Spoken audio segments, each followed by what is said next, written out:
You must have been in a place so dark you couldn't feel the light, reaching for you through that stormy cloud. Now here we are gathered in our little hometown. This can't be the way you meant to draw a crowd. Oh, that's what I keep asking. Was there anything I could have said or done? Oh, I had no clue you were masking a troubled soul. God only knows what went wrong.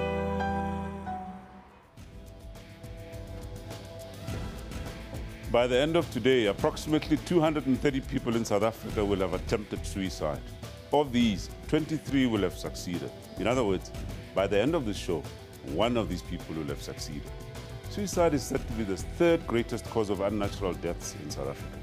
The obvious question is, why? What has it been to be suicidal? Is it that these people who attempt to end their lives are not mentally strong enough? Is it that they're overwhelmed or simply not brave enough to face life's challenges that we all face from time to time? What is that trigger that tips that person over to making that decision to want to end his or her own life? How can you identify such a person just in time to save that precious life? If you are in that state currently, where life appears to be meaningless, is there a way you can get help to get out of that frame of mind? Well, these are the questions we will address in today's show. We have experts who will help us unpack this problem of suicide and examine ways in which we can prevent and deal with it appropriately. Be part of the show by calling us with your questions or views on Johannesburg 714-6843, 6847 or 6857, or interact with us on our Facebook page, SABC Health Talk, and on Twitter at SABC Health Talk. I'm Dr. Sello Mutaung, and this is Health Talk.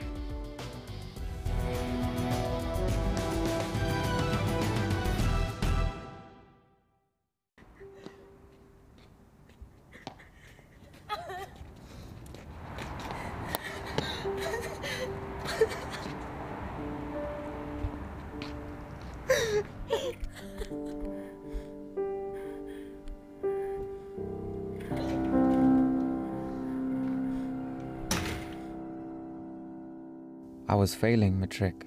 I was failing matric.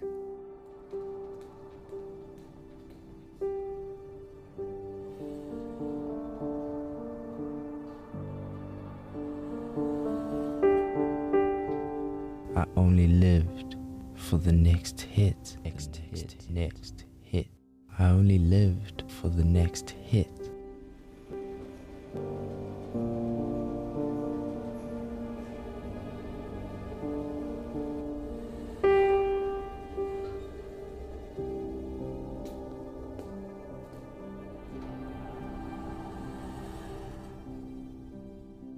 I couldn't help how I felt. But my parents never accepted me.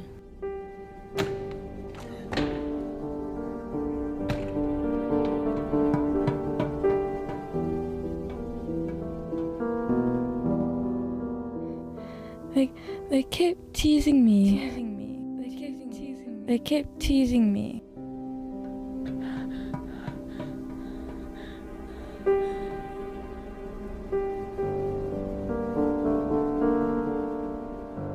I was scared to go home. I was scared to go home.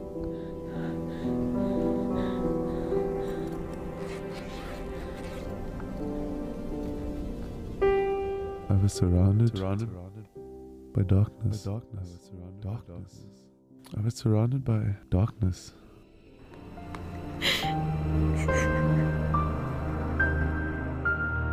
I just needed some encouragement.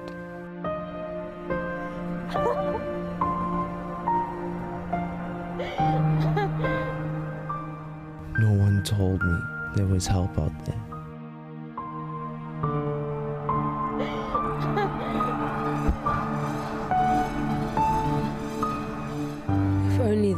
open-minded.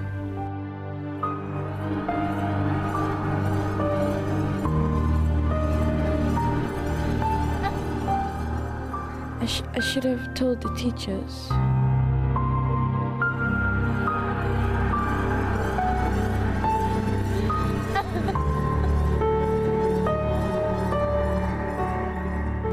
If only Mama left him sooner.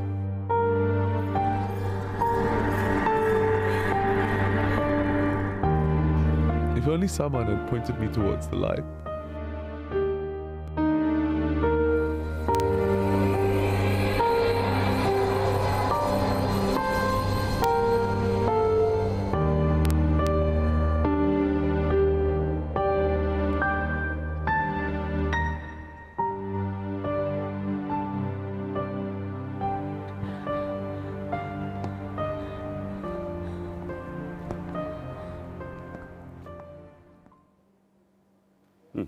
Watching this, you might think, troubled souls. Sadly, this is reality.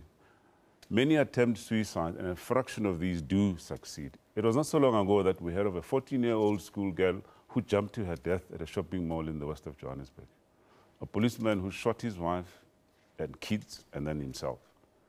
There are many other similar stories that I'm sure you'd have heard or read about.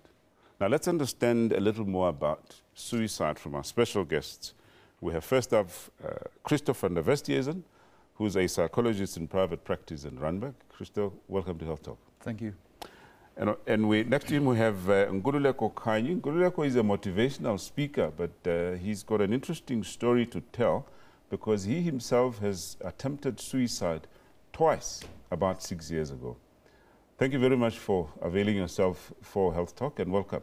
Thank you, Doc. Thank you. Christo, perhaps let's start with you. You know, there's lots of terms that are, thrown around. Suicide, attempted suicide, para-suicide, assisted suicide. Please just clarify us on what these terms mean. Suicide is a diagnostic term in the diagnostic manual that we use as psychologists. Right. And there are a certain number of symptoms, 9 or so, and you need to have a certain number of those. It needs to be diagnosed by a professional, and then you will be diagnosed as being a suicidal person or having suicide. Yeah. I suppose if you've committed suicide, there's no diagnosis, you go on. There's no diagnosis, yeah. Right. Yeah. So that goes with, actually it goes with depression. Sorry, I've got that one wrong. It's actually a depression diagnosis. Right. And one of the consequences of depression is that you can be suicidal, or that you could have no desire to continue with life. Yeah. So what is the difference then between attempted suicide and suicide? The death wish grows when you go into depression after a lot of stress. Yeah. And then eventually you start making plans, and then an attempted suicide would be an attempt to take your life. Mm-hmm. A successful suicide would be if you actually successfully take your life. And para-suicide, we hear of this term para-suicide. What is that? Yes, para-suicide is an attempt that is not really that serious, although it's difficult to determine that beforehand. Yeah. It is normally when prescribed medication or so on is taken, and it's more a cry for help. But it's very difficult to determine or to distinguish between those two. Right. Yeah. Let's invite comment from Ngululeko. Ngululeko, in my introduction, I said that you attempted suicide twice. Yes. Please share with us your story. What actually happened? Thank you. When I started the business, I lost money that I saved through the pyramid scheme. You know the pyramid scheme, how it works. Mm. So I saved that money, I gave it to that lady the money, and she ran away with that money. And in that money that I saved, there was money for one of my relatives. And we had to lose the money, my money and the money of my relative. And she wanted the money with an interest. So then I had to go and make means to pay the money with the interest. And then while I was trying to paying the loan, because I had to go and borrow the money from the loan from the bank, and I couldn't cope because the bank was taking all my money, getting paid on the 25th, and then on the 26th I don't have money. I had to go and ask people to borrow me the money. And during that, I was starting the business. Mm. Then the bank firstly repossessed the car, and on Monday, the following week, they repossessed the house, my house. And a few weeks down the line, I lost my parents, and it was a hurtful. I was very hurt, but then with all things that was happening to me, you know, in our culture, we told that the man must not cry when you hurt. I was not crying also through all that was happening to me. I was thinking that I'm a strong man. This thing maybe will come or will pass. We told that a man must not cry. If you're a man enough, you must not cry. So you're a coward if you cry. So during that storm, I also lost my other siblings. And that's when I started to cry. I started to have a lot of questions in my mind and ask myself, because I was even trying to be strong in my family. I was not even sharing to my siblings what was happening around me, because I was trying to be strong to them. They always said to me, my family, when we see Unkulego, we see a person who's got a strong character. We can rely on you, not knowing that I was hurt. How long ago was this, by the way? It's 5 years ago. Yes. Then. So you felt overwhelmed with all these problems. Firstly, you lost your own money, and you lost somebody else's money, and you had to repay all of that, and you lost your parents, you lost your siblings, you lost your house. Everything. I lost. Everything was happening in a short space of time. Right. And I was very hurt, especially with the other brother that passed on a few years ago also. That's when I started to cry. When I'm back to Joburg, I started to have emotions, starting to ask questions myself, why all those things happening to me? Do I exist? Does God listen to the prayer that I'm praying? I don't even, my prayer reach heaven.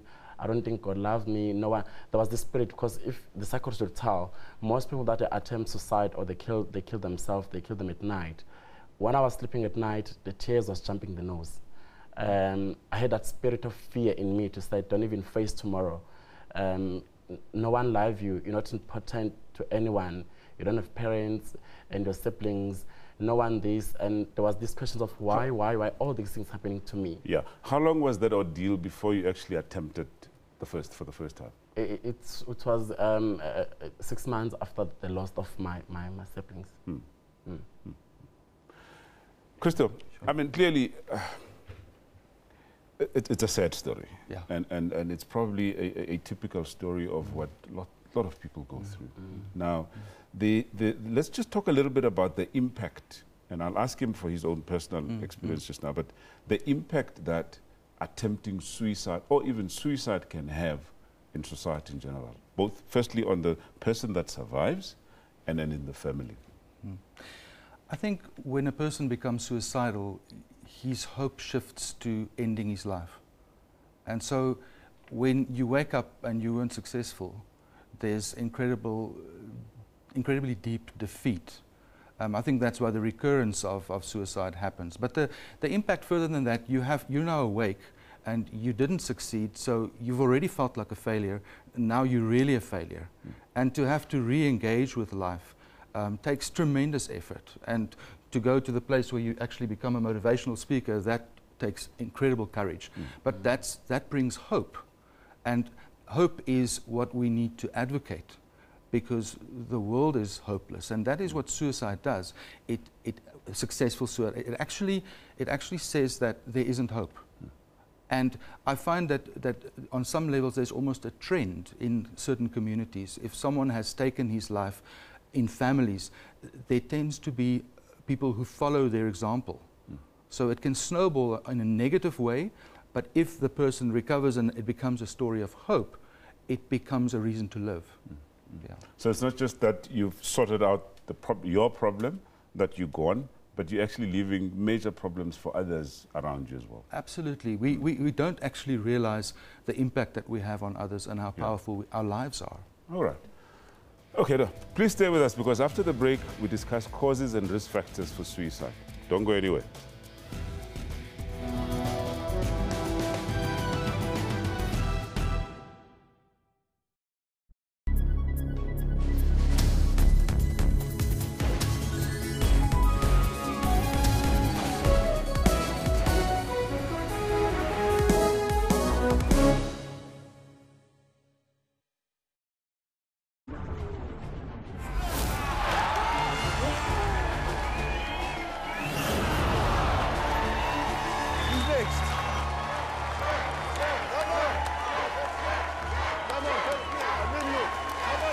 Even the best of us need support.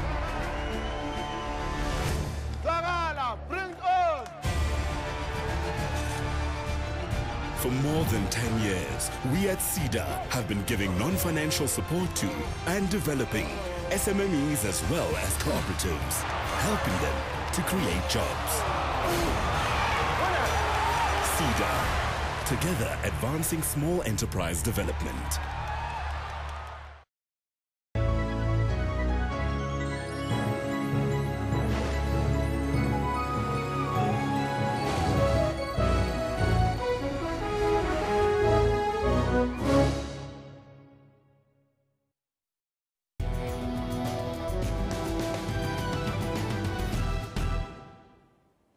Welcome back. So what is it that drives people then to a point where they consider suicide? Is it the magnitude of the problem or lack of resilience on the part of the victim? Is there perhaps some external factor that triggers that push or pull to that tipping point? Let's explore this further with our guests. We still have Christoph van der Westhuizen, the psychologist in private practice in Randburg, and Nkululeko Khanyi, who's now a motivational speaker and himself having survived suicide about twice. Nkululeko, we're still with you. If we could just quickly finish your story now. You then attempted suicide for the second time. Yes. Tell us why. First time I overdosed on medication. I'm not encouraging the viewers at home to do what I did. Then I was taken to the hospital, still not telling my family. I was not sharing to anyone. Because there's this thing that we know that men doesn't want to talk. If you talk about the problem that you're facing, you're not a man enough. So I was taken to the hospital. Then I stayed in the hospital for 3 days. They trained the tablets that I overdosed. Then I was discharged. When I was at home, that spirit came again to say, look, even now from the hospital, your life, it's not going to be changed. Kill yourself. You're not important to anyone. While I was sleeping at night, I tried to hang myself. I thank God with a friend of mine that she was there. And then when I was about to kick the chair, she got disturbed and she called the people and the neighbors and she called the police. Then I was taken back again to the hospital. Then I stayed for seven days there in the hospital. Then from there, I decided to say, suicide is not going to be an answer. All right, just hold it there because I want us to come back to how then you changed from that state that you're in. Krista, let's just get back to now saying, you know, who's at risk of wanting to commit suicide? I mean, we've heard from Nkululeko the issues of, you know, financial pressures and loss and so on. What are the typical risk factors? Right. If I may just zoom out for a minute and look at the very big picture, human beings have a need for relationship. And things happen in relationships that keep us ventilated. When we talk to each other, when we share, joy gets doubled and trouble gets halved when we talk. So when there are breaks and breaches in relationships with loved ones, with myself, and with my relationship with what I do every day, like with work and so on, and when eventually it leads to a place of withdrawal and failure, that is when I get close to that tipping point, which if I don't get help or assistance, I can't do it alone, go over that tipping point, and then often suicide is the consequence. But I mean, these are issues that we all face. Exactly. Everybody faces, you know, difficulties in relationships.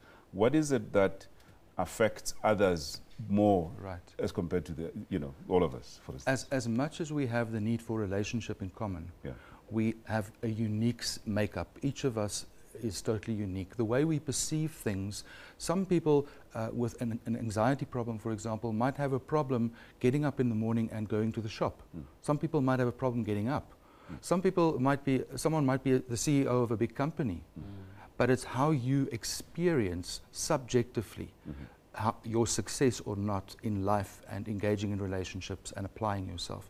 What about age, though? I mean, is it that we hear lots of stories about teenagers attempting suicide and, in fact, even committing suicide? A lot of that. Are teenagers more at risk as compared to adults? I think it's been very much in the limelight. I think there are more young people in the world anyway nowadays also. And so younger and younger people actually attempt suicide. I think the youngest attempt recorded was at the age of 6 years. We've heard in the media in South Africa 11 years, 15 years, and so on. So I think they're more at risk because young people need to see something of the future. And so hopelessness, especially in the South African context, is pretty rife. It's pretty much everywhere. it's very hard for young people to think I must now engage with life, especially after grade 12. Now I've got to write my own grade 13. That becomes too challenging for some of them, especially when the marks are not good and so on. Yeah. Nkululeko, I mean, you're a motivational speaker. You work quite closely with SADC and other organizations, you know, spreading the word to try and prevent suicide. And I'm sure you speak to a lot of youngsters. Yes. What do you think are the problems there? Especially the teenagers, the boys from age 13, 14 to 18. You find that a boy was dumped with a girlfriend at school, and he decided to kill himself because of being dumped with a girlfriend. Or you find this young boy, he lost his parents, because most boys that normally attempt suicide, you won't find women that kill. It's very rare to find a woman attempting suicide. It can be being dumped, or maybe you lost someone that you love. It can be parents, or the fear of the exam, especially this time of the year. Most students, they attempt suicide. And the other people that they normally attempt to suicide, I mean, it's men from age 35. Men, they don't want to share. They don't want to talk when they're going through tough times. You find a man, there was a case that I was attending a few weeks ago here in Johannesburg.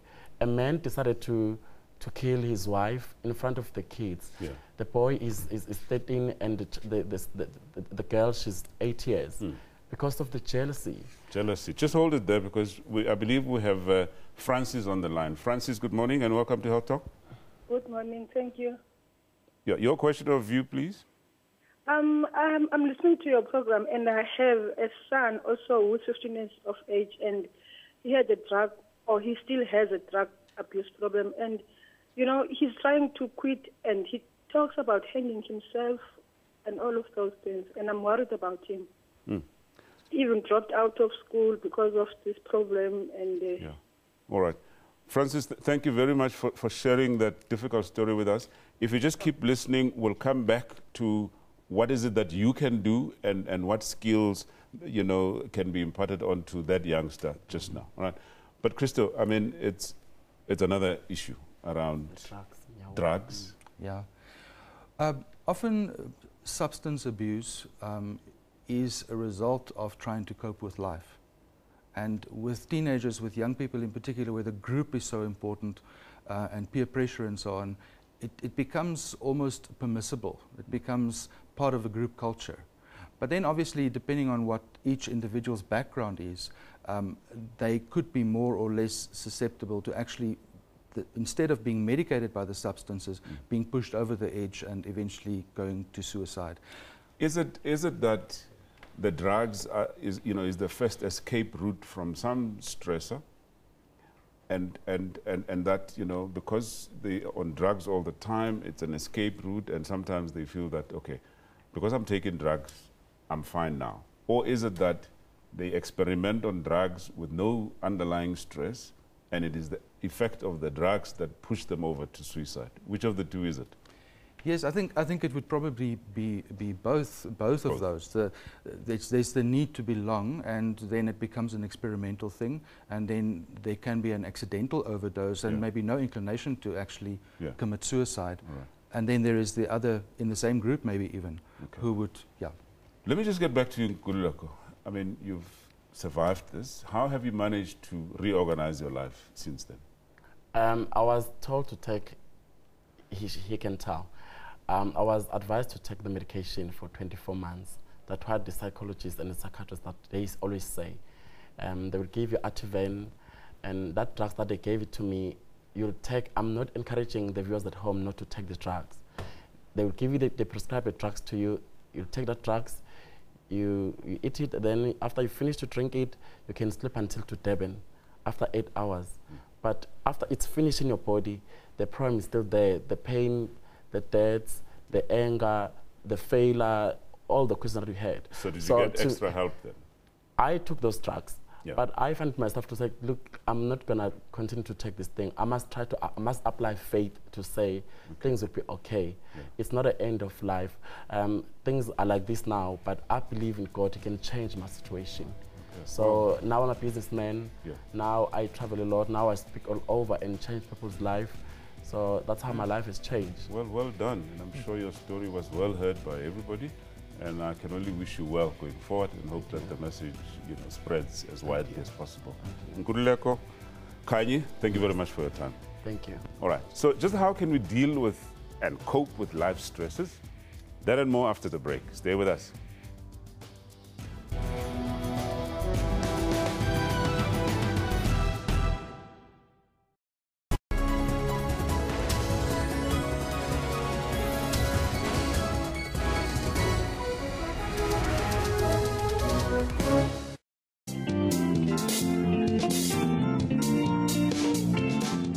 Makamelo Sekgonze, one strong woman who said no to hunger.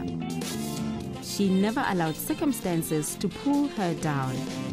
At daybreak, she is up and running in the streets of Johannesburg to make her living. After 12 hours of hard work, she goes back home being able to put food on the table. Join me, Bule Molebatsi, on your show about those who take on and conquer life challenges every Saturday at 5:30. Africa's tech scene is constantly coming up with innovative ways to answer some of the continent's problems. We source content from social media, from our mobile apps, from our website. And as people move from phone calls to data, companies have to switch what they offer.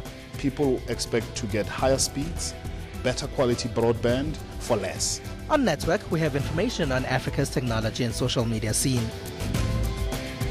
That's Network with Ms. Phumelele Zondi every Sunday at 9 p.m. Central African Time, only on SABC News.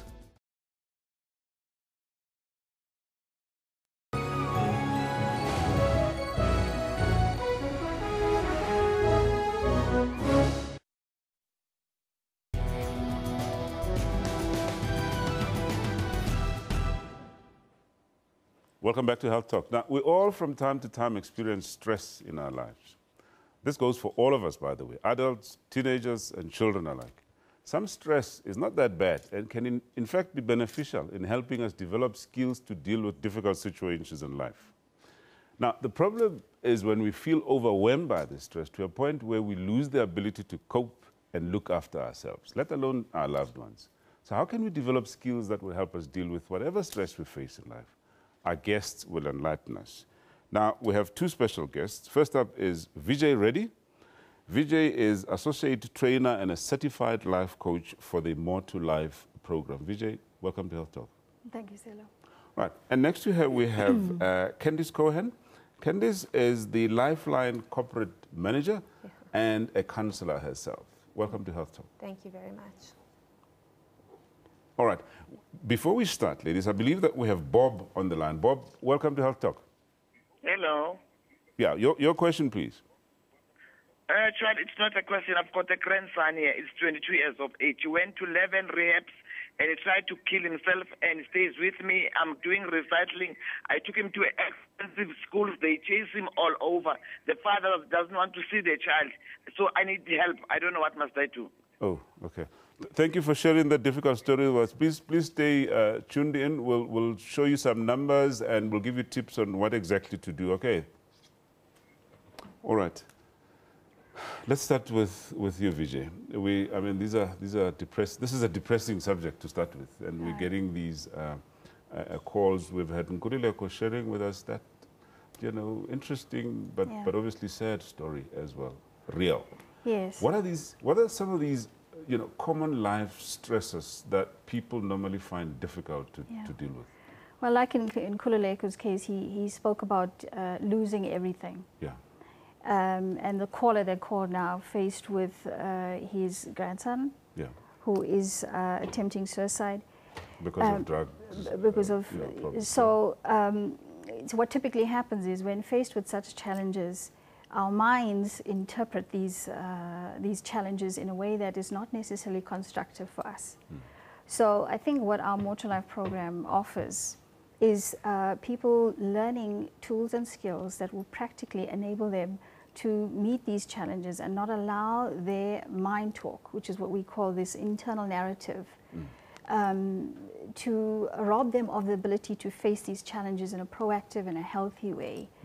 that will enable people to live the lives they truly want. But is it targeting people that already have problems, or is it targeting people in general? It's actually the whole lot. It's people in general, ranging from people who have normal challenges that we face in our lives. A terrible day at work, you're not getting the promotion that you desperately wanted, you get retrenched. Chris spoke about relationship issues where a loved one leaves you. There's no guarantees in our relationships. How to deal with all these unexpected, unwanted events that happen. So it's not just normal people, it's also people that have severely traumatic experiences in their lives, from rape to death to hijacking. What the program does is experientially equip you to be able to see how your mind has interpreted these events and the meanings you are making up about them. It also illuminates the beliefs, the expectations that you have internally that has been subconsciously and unconsciously shaped by your schooling, your culture, your conditioning. When we don't know what these are, we're unable to make choices that are healthy for us, that are aligned with our values, that are aligned with our purposes in life. Okay, just hold it there because I'm going to ask you a little more about that program. How often you hold it, how long it is, how it's done, and so on. But before that, we have Mrs. Haramse on the line. Mrs. Haramse, welcome to Health Talk.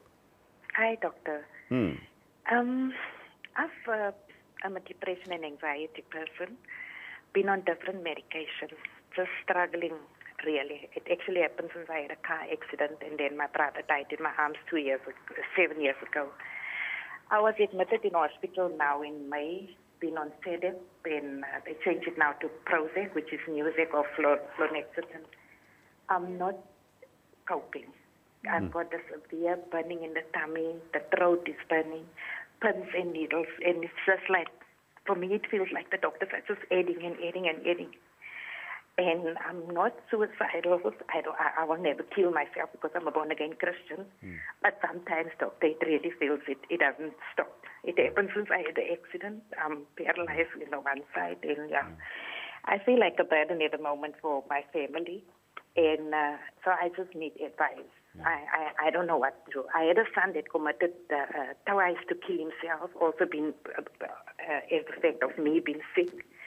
And so at the moment I feel like it's too much on my family and it's too much on myself. So I just need help. I am, as I said, I'm on Prozac, 40 milligram a day. And then I can't sleep. I don't sleep at all. But at night I use 0.5, which I also take only 0.25 of clonazepam. Well, Mrs. Haramse, firstly, thank you very much for being brave enough to share your story, personal story with us. And I'm sure if you stay tuned, you will get some help from our guests here and the numbers that will display on the screen. But let me go to you before I get back to VJ, Candice. Some of these typical problems that we deal with. I mean, here's this caller, for instance, is doing everything correct, has been to see a psychiatrist, is on medication, but is struggling to cope. What do you advise people like this? So it can be quite complicated because, as you said, many people do try to get the help that they need and often find that the help's not enough. And that will lead to those overwhelming feelings of just being in incredible pain. And often when we talk about suicide, we don't talk about a person wanting to stop living, but rather wanting to stop living in pain. So there needs to be a combination of help. Obviously, the right medication will help, having the right antidepressants, and often what can be difficult is that can be a challenge in itself, trying to find the right one. Well, it appears that medication only it doesn't solve the problem. Not enough. We've heard from Ngulileko, we've heard from this lady now. Yeah, it appears that there's a lot more that is required other than just medication. So exactly, there's a lot more required. So it's the medication and having some sort of other support. And support should be done by a counselor or psychologist where you're able to speak about how you're feeling in a safe, accepting, non-judgmental space. And family support and community support is very important. And often that can be a huge importance, but one of the more difficult ones to get because of how people understand and often feel very uncomfortable when someone says that they want to commit suicide. So Is talking about the problems also somewhat therapeutic in a way? It is therapeutic if you're talking about it in a way that a person truly listens. It can be quite damaging is when you talk about it and you are faced with judgments or non-acceptance, and a person can land up feeling more isolated or alone. So that's where the real trouble and difficulty comes in, and that's why finding a counselor or a psychologist to speak about it, and then often find ways to speak about it to your loved ones in a way that it doesn't feel so intimidating, can be quite helpful. The other problem, of course, talking about these issues is the stigma problem. Yes. That, you know, mental illness is associated with some sort of stigma, and it's difficult for some people to just come out and talk about their problems, especially men in this instance. Yes, hugely, and we heard that earlier about how people don't expect or don't want men to feel these difficult feelings. And they're very true, and they're very natural, and most people at some point will feel an element of those feelings of pain and not belonging and just being a burden, which is often what's associated with suicide and shame and failure. So it is a problem and there is a stigma attached, and that's why I'm hoping people listening today, if someone comes to them and speaks about how they're feeling, are willing to listen and just listen, because feelings are real. You can't tell a person that their feelings are right or wrong or they shouldn't feel that way. Okay. Vijay, you, just lastly, I mean, you were telling us about More to Life program. For anybody interested, how is it run? How often? Where do people get information? Well, the soonest one that's happening, the earliest one, is on the 6th to the 8th of November in Johannesburg. And then we have another one, 20th to the 22nd of November in Durban. Okay. So where can people get information about this? They could call our Johannesburg More to Life Center on 011-4825-665. Okay, I think we'll display the number just now. But anyway, unfortunately, we've run out of time, and as we speak, we've displayed the number on your screen, 011-4825-665, if you want to learn more about More to Life. And I would suggest Mrs. Haramsir, the last caller, be helpful if she either sees a psychologist as soon as possible or call that number and talk to us. Vijay, thank you very much for your contribution. Thank you very much for having me. All right, so how can we recognize someone that is at risk of suicide, and how can we deal with a threat or event of suicide? That and more after the break. Stay with us.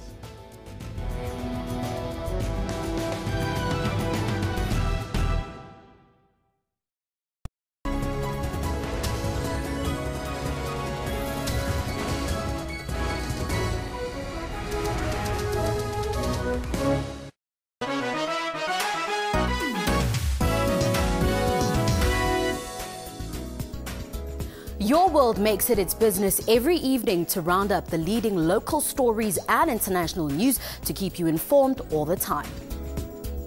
Make a date with Your World every evening for all the news headlines around the world to keep you abreast with knowledge. Catch Your World for headlines across the world every Monday to Friday from 9 p.m, then Saturday and Sunday from 7 p.m.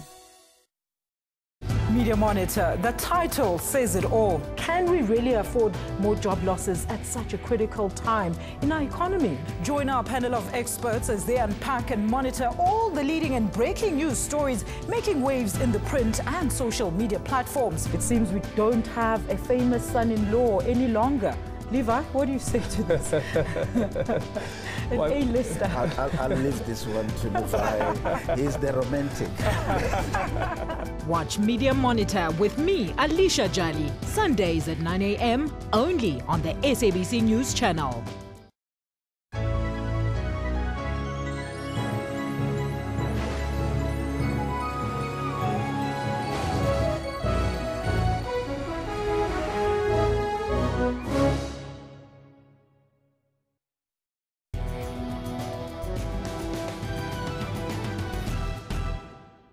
You know your kid better than anybody else.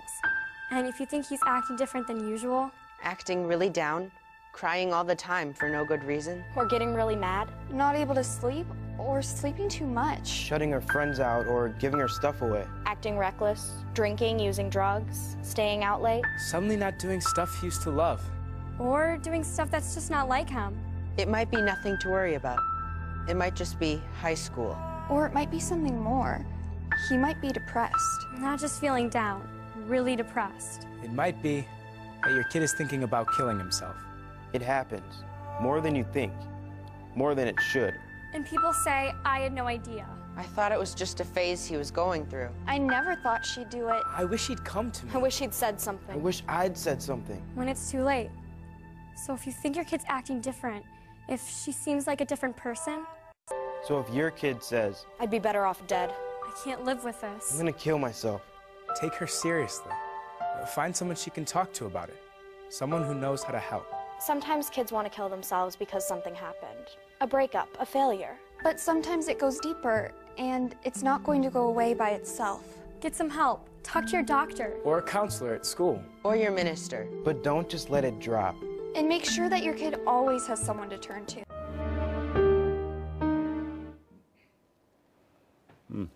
So the consequences of suicide are not just that, a person is dead and that precious life has ended. It is also a tragedy of epic proportions for the people left behind, as we've heard. It is also not easy for those that survive the attempt and live to tell the story, except for the few, of course, like Nkululeko that we've had today. So let's understand a little more about how to deal with this problem of suicides from our guest.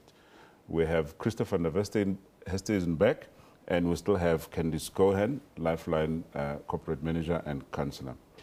Now, perhaps let's stay with you, Candice. These kids were talking to us about some of those signs that you can tell. Are there typical signs and symptoms that you can identify to say this person is at risk of suicide? So when we talk about suicide in the general sense, as I mentioned earlier, it's a sense of not belonging, a sense of being a burden, and shame is often the feelings a person has. And what's very important to remember is that depression is not synonymous with sadness. You don't need to see someone crying all the time to know that they're depressed. So as they were saying, those kids in the video, a change in behavior, risk behavior, talking about suicide or dying is a huge one. And I know often people will say, oh, it's just an empty threat. It's not. A person is asking for attention and needs that attention in some way because they're talking about it. As a person gets older, there's other risk factors like retrenchment or constant unemployment, the sense of not belonging or being a burden. Trauma is another risk factor where a person constantly feels under threat or insecure in some way, instability. Those are huge risk factors, but as a person watching a loved one, look for those signs of not enjoying what you used to enjoy, not wanting to engage, talking about death are the big ones, and a big change in behavior. So there appears to then be a thin line between signs of depression and signs of somebody at risk of suicide, that it's not easy to differentiate between the two. So I'm going to counter that and say, if there's signs of depression, it's always going to be a risk of suicide. Right. Because 2 out of 3 people who are depressed commit suicide. And if it goes untreated and those feelings build and get bigger, it's always a big risk. So I would say take anything seriously and reach out and speak to someone. And you can just say to someone, I see something's a bit, you're not great at the moment. And I'm wondering if you want to talk about it. Krista, she mentioned the threat. We spoke earlier about parasuicide, where I would imagine it's somebody that is really attracting attention to say, listen, I have a problem and nobody's listening to me, and that's why I'm going to slash my wrists or try and take some overdose and so on. How do you differentiate between someone like that and someone that really means it? I don't think at the end of the day it's about whether the attempt is successful or not. Just the fact that someone would go as far and be as hopeless as to actually want to kill themselves, that in itself is already a cry for help. Whether it's parasuicide or a true, if you can differentiate like that, to suicide attempt, it is to be aware of the people around you, to be in tune with changes in behavior. We're looking at things like they can suddenly become, a person can suddenly become very quiet and almost determined and resolved.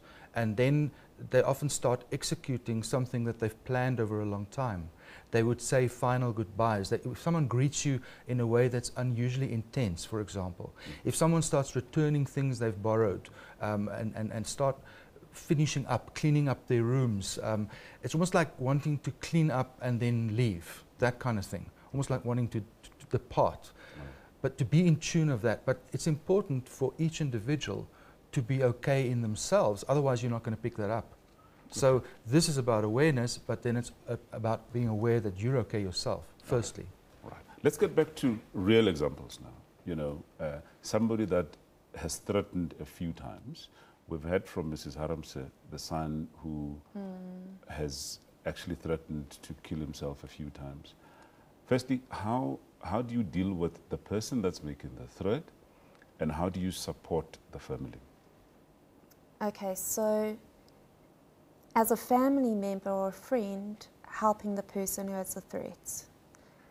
So there again, it's about listening, and listening without judgment and accepting how they feel. And I know it can be difficult, and especially if it's a child, it's very difficult to not take it personally in some way. I'm not good enough if the person feels that way. So it's allowing that person to feel what they're feeling and just listening to them, and then offering support, saying, I'm worried about you, I can see something's going on, let's talk about it, and then take it there and hope that person goes into counselling and onto medication. As a family, to do the same thing. And then always you can phone Lifeline. Lifeline's a free 24-hour counselling line, open to any person who wants, and we offer free counselling. And just by the way, just talking about, you know, calling Lifeline, we have throughout the show displayed numbers at the bottom of your screen, so if you have whatever sort of problem that you need to share with somebody you need to talk to, the number will be at the bottom of your screen. Okay, let's carry on. And there I would actually suggest that family or friends who are worried about someone to even phone through to Lifeline to speak. Because if that person can get in touch with their fears and their worries for this other person, they're able to offer the support to that person in a far more calm, accepting way. So it's important that both parties involved do get support from another avenue. Yeah. The other part, Krista, is of course, you know, after the attempt, the support that is required, you know, to be given to the person that has attempted, because clearly that person is going through pain. Living with or through an attempted or a real suicide is a trauma, and I think it needs to be dealt with as one would deal with trauma. The bottom line is, when you don't know, ask, because help is available. Organizations like Lifeline and SADAC, they're there. You don't have to live with questions. The answers are there. So if you don't know, even if you're not sure, don't get anxious about that. You're not supposed to know. That's why the help is there. So ask for help. I think that's the big picture for me. Yeah. Yeah. Your last word? Your advice out there to people that might be going through a difficult time and on the verge of contemplating suicide. Your advice? My advice would be to anyone who is feeling those feelings of pain and alone and are looking at suicide as the only way out, is to call Lifeline or another organization for help. Work through what's going on, those underlying feelings, because there's a whole layer, it's not just one feeling. And also to say there's not something wrong with you that you're feeling that way. Yeah. Okay. Candice Cohen, Lifeline Corporate Manager and Counsellor. Thank you. Christopher van der Westhuizen, psychologist. Thank you both for your time. Thank you. Okay, folks, well, it's on that note that we come to the end of our show today. Join us again next week on SABC News, and a reminder to please share your views and comments via our Facebook page, SABC Health Talk, and follow us on Twitter at SABC Health Talk. Remember that you can watch repeat of this show at 2 p.m. and 10 p.m. tonight, or go to SABC YouTube link to get all our previous shows. I'm Dr. Salome Daoud. Thank you for watching, and please do take care.